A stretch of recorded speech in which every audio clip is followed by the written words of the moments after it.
In today's video, I'm going to teach you how to schedule and close forms in Zoho Forms. Let's get started by opening your browser and searching for Zoho. From the search results, click the official Zoho link to head to the site, then sign into your account. Once you're in, select Forms from the list of Zoho apps to open the Zoho Forms dashboard. Choose the form you want to manage. With the form open, look for the Settings area. This is where you'll control when your form is available to respondents. Inside Settings, go to General, then select Form Availability.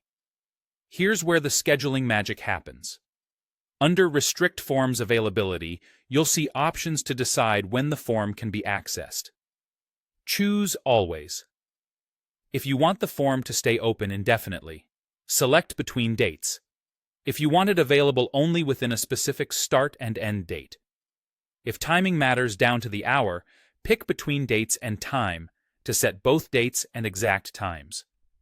This is especially useful for limited-time campaigns, event registrations, or internal windows for collecting responses. Depending on your plan, you may see additional controls such as daily submission limits, a specific date range, or rules for particular days of the week and times of day.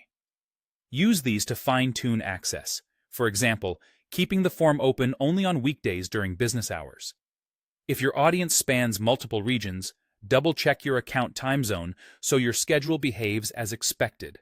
Whether your form was built from scratch or adapted from a template, you can also add a custom message that appears when the form is closed or outside the allowed window.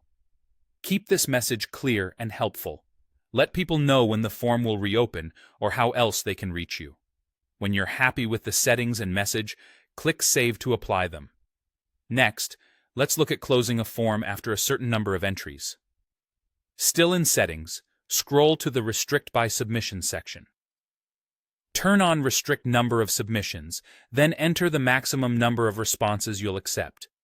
Add a custom message that will be shown once that limit is reached, such as a confirmation that the quota is full and any next steps. Click Save again to lock in those changes. Before you share your form, it's a good idea to preview it and, if needed, test the schedule by temporarily narrowing the window. Remember, you can return to these settings at any time to adjust dates, times, limits, or messages as your needs change. That's it. Your Zoho form is now scheduled and ready to close automatically based on your rules.